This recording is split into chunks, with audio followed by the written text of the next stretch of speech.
The sharp crack of a fist, connecting with bone, echoed through the crowded park as Lucas Greene lunged forward, his weathered work boots skidding across damp grass. Seconds earlier, he'd been watching his 7-year-old daughter, Mia, feeding ducks by the pond when movement at the periphery of his vision caught his attention, a hooded figure making a grab for an elegant woman's purse. "Dad, you got him." Mia shouted, her small hands gripping the fence surrounding the pond as Lucas pinned the would-be thief to the ground. "Someone call the police," Lucas called out, using one hand to keep the struggling man down while reaching for his ancient flip phone with the other. The woman whose purse had nearly been stolen stood frozen, her hazel eyes wide with shock.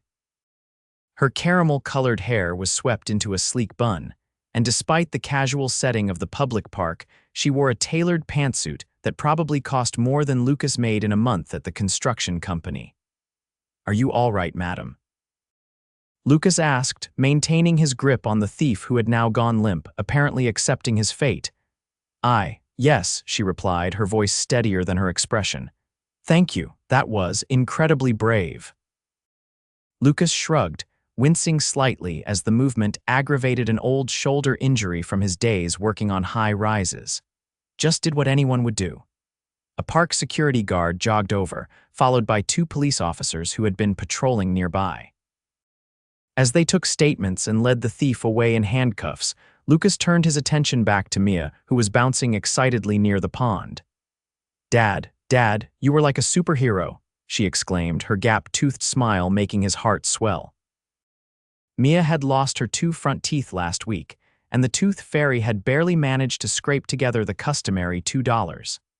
"Just looking out, sweetheart," Lucas said, ruffling her dark curls, the same ones he'd struggled to braid this morning before school. Since his wife Ileana had passed away from cancer 3 years ago, he'd become both mother and father to Mia, learning everything from French braids to cupcake recipes for school functions. "Excuse me," came a voice from behind them. The woman from earlier approached, her composure now fully restored. "I wanted to thank you properly. I'm Gabriella Newcombe." "Lucas Greene," he replied, extending a hand that was calloused from years of manual labor. "And this is my daughter, Mia." Gabriella knelt down slightly, bringing herself to eye level with Mia. "Thank you for letting me borrow your dad for a minute. He's quite the hero." Mia nodded seriously. "He's the best dad ever. He chases away monsters under my bed too." Lucas felt heat rise to his cheeks. At 34, he wasn't used to the attention of beautiful women anymore, especially not ones who carried themselves with such confidence and wore watches that could probably pay off his mounting credit card debt. "Please, let me repay you somehow," Gabriella said, standing to her full height again. "Perhaps I could buy you both dinner. Tonight, maybe?" Lucas's instinct was to refuse. Pride had been his companion through the lean years after Ileana's medical bills had drained their savings. He worked overtime whenever he could, picking up handyman jobs on weekends, all while trying to give Mia some semblance of a normal childhood. "That's very kind," but he began. "We're free tonight," Mia interrupted, bouncing on her toes. "Dad makes spaghetti on Fridays, but we had it yesterday too and Wednesday." Lucas felt his face flush deeper. Their food budget had been particularly tight this month after the transmission in his truck had needed repairs. Gabriella smiled, something genuine and warm lighting her eyes. "Then it's settled. I know a wonderful place that's child-friendly but still has excellent food. 6 o'clock. Before Lucas could formulate another polite refusal, Gabriella had taken out her phone, the latest model. He couldn't help but notice and asked for his number. As she walked away with a promise to text the restaurant details, Lucas found himself watching her go, admiring the confident stride and the way she stopped to thank the police officers again. "Dad, she's pretty," Mia observed with the blunt honesty of a 7-year-old. "And she smells like the fancy soap aisle at the store." Lucas laughed, taking Mia's hand as they headed toward the bus stop.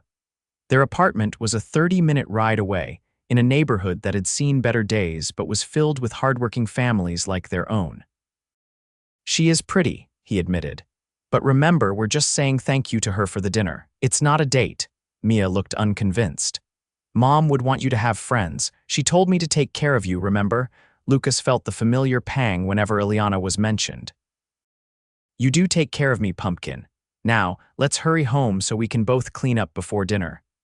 Their apartment was small but tidy, a two-bedroom unit in a converted brownstone.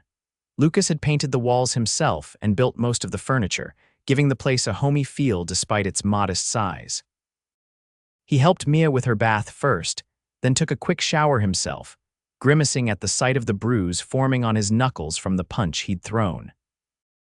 His wardrobe options were limited jeans without holes, a blue button-down shirt reserved for parent-teacher conferences, and boots he'd polished as best he could.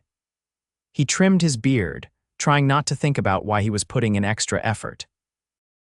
Gabriella's text came with an address in a part of town Lucas rarely visited, not fancy enough to be intimidating, but several steps up from his usual haunts.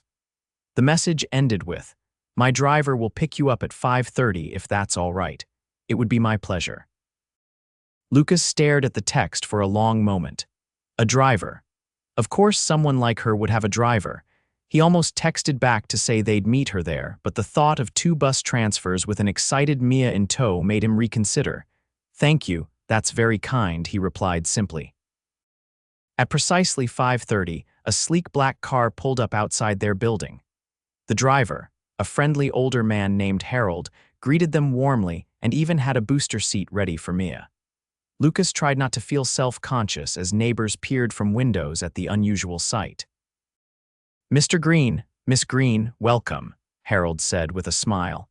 "Miss Newcombe is looking forward to your company this evening." The restaurant was a cozy Italian place with warm lighting and checkered tablecloths, elegant, but not stuffy.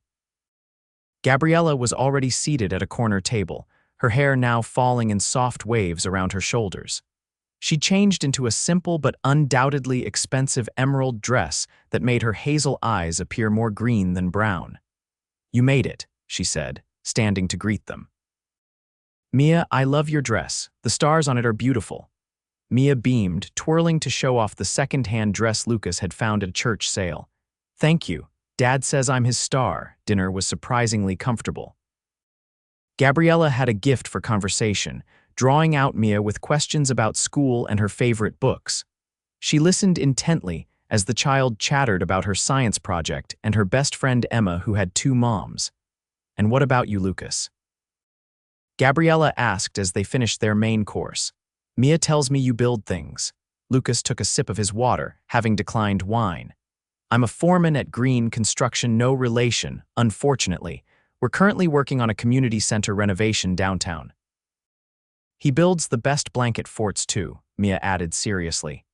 "And he fixed Mrs. Rodriguez's sink when it was making the glub-glub noise." Gabriella smiled. "A man of many talents.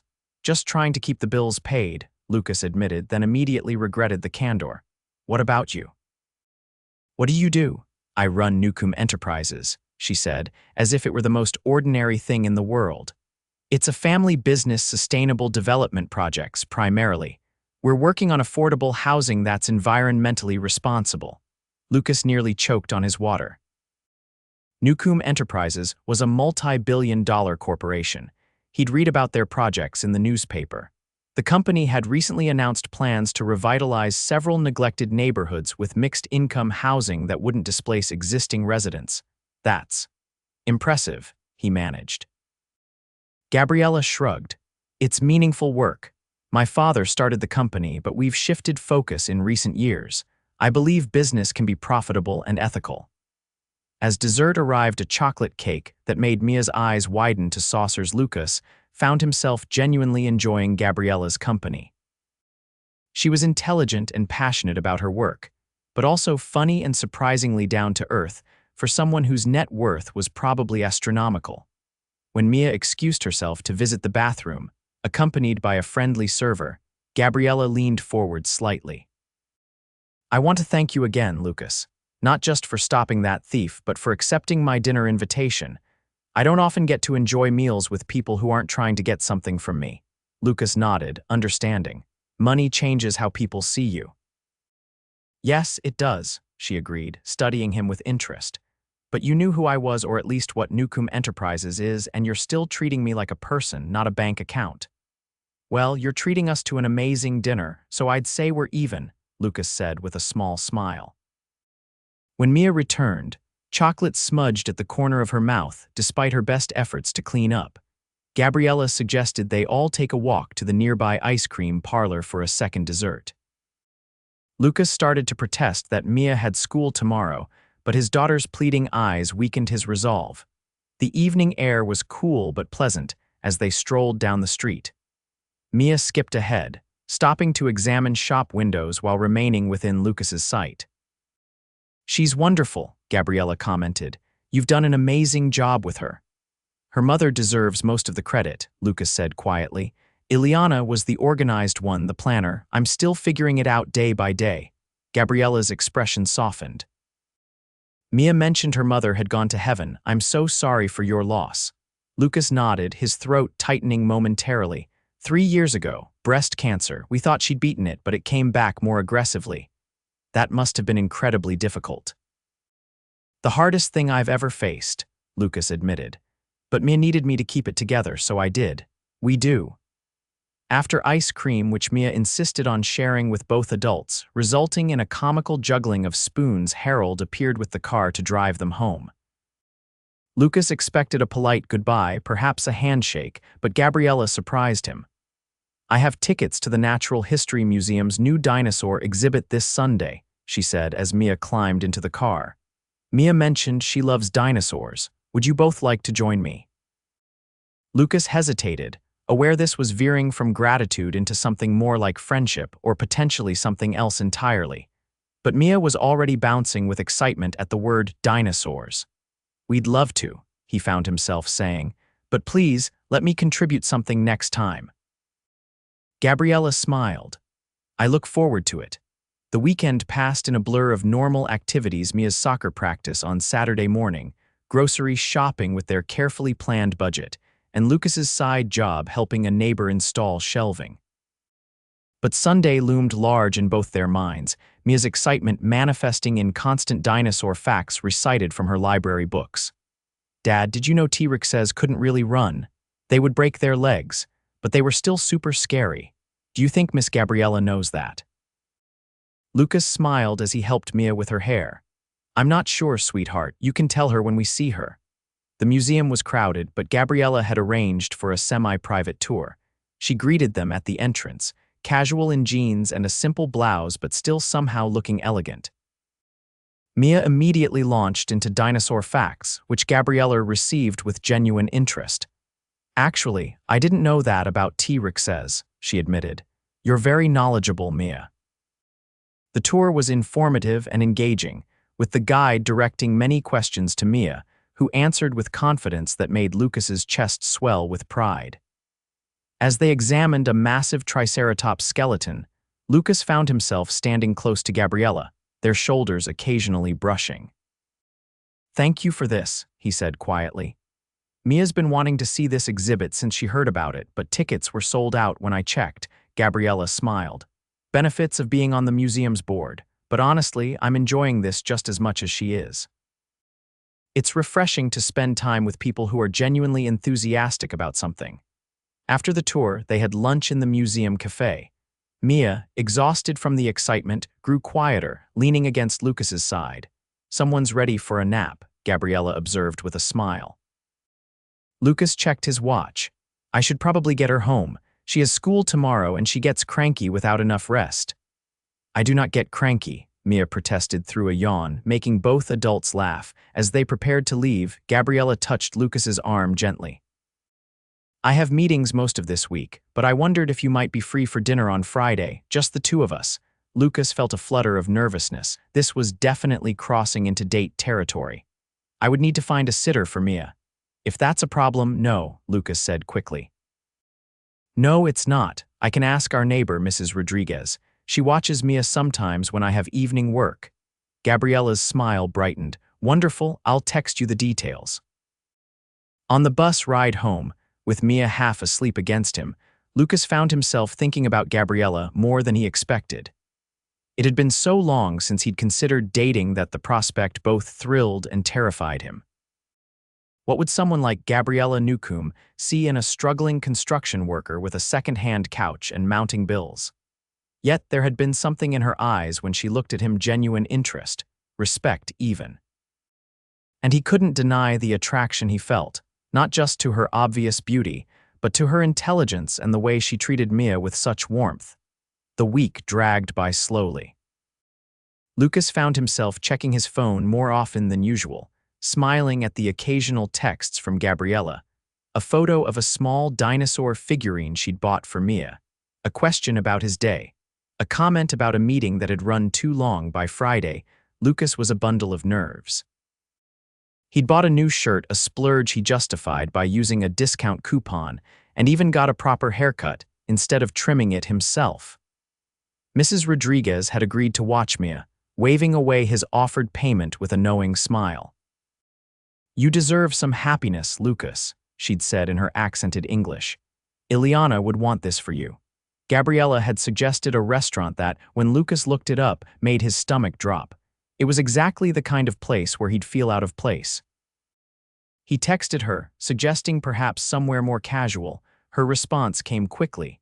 "How about I cook for you instead?" My place at 7, that option presented its own intimidation factor, but at least there wouldn't be judgmental waiters or complicated place settings. Lucas agreed, arranged for Mia's sleepover with Mrs. Rodriguez, and found himself standing outside an impressive brownstone in one of the city's most exclusive neighborhoods at exactly 7 p.m. Gabriella answered the door herself, barefoot in slim black pants and a silky top, her hair loose around her shoulders. "You found me," she said with a warm smile, accepting the bottle of wine he'd brought mid-range, the best he could afford.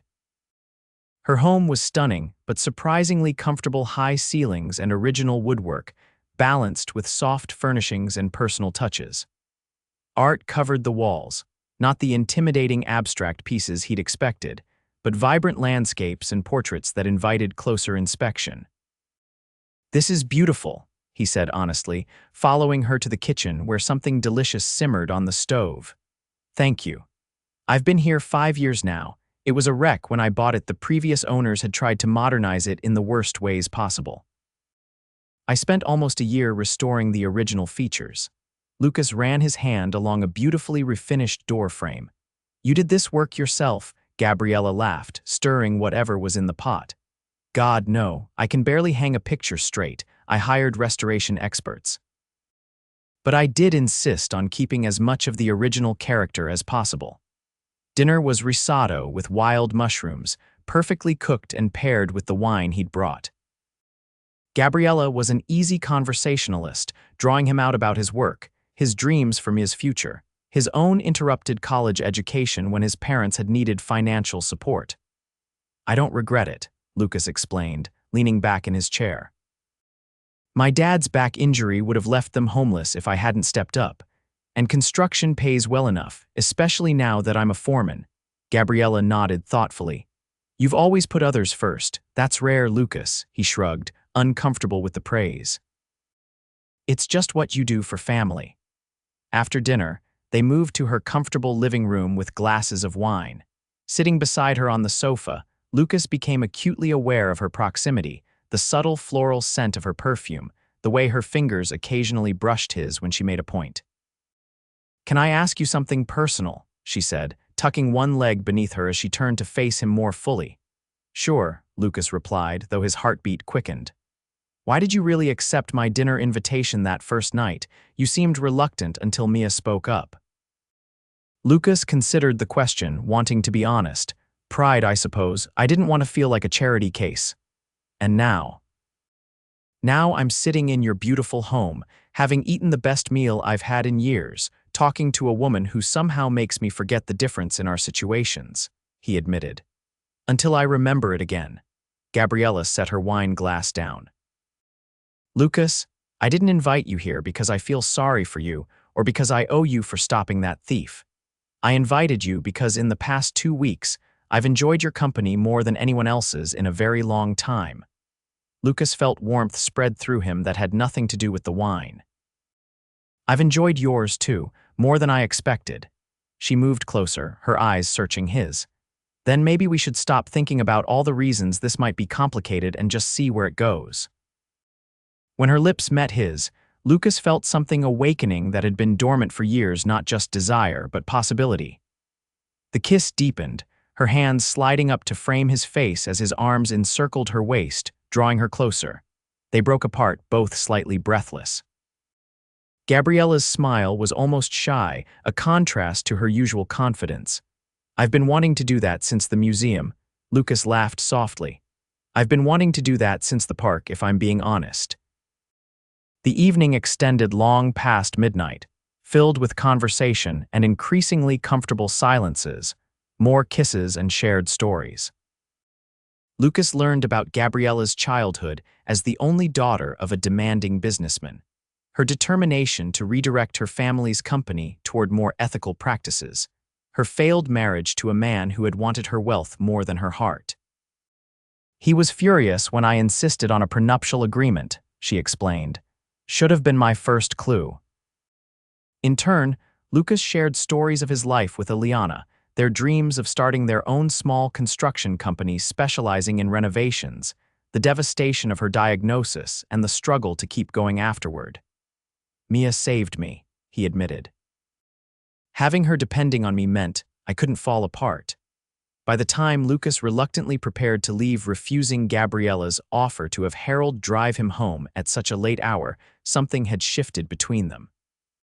The possibility that had seemed so remote just hours earlier now felt tangible, real. "I'd like to see you again," Gabriella said as she walked him to the door. "Both of you. Maybe I could cook for you and Mia next time." Lucas smiled, pulling her close for one more kiss. "She'd love that." "So would I." The weeks that followed established a new rhythm in Lucas's life. Gabriella smoothly integrated herself into their routines, helping Mia with her science project, accompanying them to the park on Saturdays, joining them for movie nights in Lucas's modest apartment without a hint of discomfort at the stark difference from her own home. For Lucas's part, he grew more comfortable in Gabriella's world as well. When she invited them to a company picnic, he found himself easily conversing with her colleagues, his practical knowledge of construction earning respect from the architects and developers on her team. Not everything was smooth. There were raised eyebrows from some of Gabriella's social circle, concerned questions from Lucas's friends about whether he was being used as some kind of working-class accessory, and Mia's occasional testing of boundaries with the new adult in their lives. "You're not my mom," she declared one evening after Gabriella had gently suggested she finish her homework before watching TV. The room had gone silent, Lucas frozen in uncertainty, but Gabriella had handled it with grace. "You're absolutely right, Mia.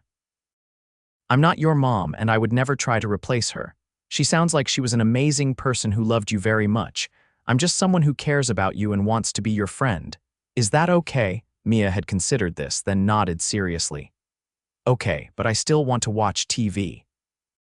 "Homework first," Lucas had interjected firmly, and the moment passed, 3 months into their relationship. As autumn painted the city in golds and reds, Lucas faced a crisis. The transmission in his truck failed completely, requiring a replacement he couldn't afford. The same week, Mia outgrew her winter boots and coat, and the construction company announced a temporary layoff as they waited for permits on their next major project. Lucas sat at his kitchen table late one night, bills spread before him, calculating and recalculating figures that refused to cooperate. A soft knock at his door revealed Gabriella, who had taken to stopping by after her late meetings when Mia was already asleep. "You look stressed," she observed, setting down the container of soup she'd brought from his favorite deli. Lucas sighed, running a hand through his hair. "Just some financial juggling, nothing new." Gabriella glanced at the papers, her expression thoughtful. "May I?" she asked, gesturing to the chair beside him. Before Lucas could object, she was seated, her quick mind assessing the figures. "The truck is the immediate problem. Without it, I can't take side jobs, and the layoff means I'm down to part-time hours for at least 3 weeks." He leaned back, frustration evident. "I'll figure it out, I always do."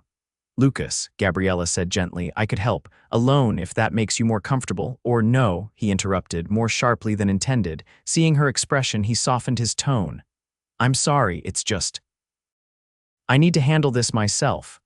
Why? She asked simply. If our situations were reversed, wouldn't you help me? That's different. Is it because I have more money? That seems arbitrary. Lucas struggled to articulate the complex emotions churning within him. It's not just about money. It's about being able to provide for my daughter. It's about self-respect. Gabriella took his hand, her eyes serious. Lucas, I respect you more than any man I've ever known. Your worth isn't measured by your bank account. It's measured by how you love your daughter, how hard you work, how you treat others. She paused, then continued more softly. Part of loving someone is allowing them to help when they can. It doesn't diminish you, it completes the circle. Something in her words, perhaps the casual mention of love, made Lucas look at her more closely. Is that what this is? Love? Gabriella's smile was both vulnerable and certain. For me, yes. I've been in love with you since I watched you explain constellations to Mia in your backyard, pointing out stars I couldn't even see through the city lights.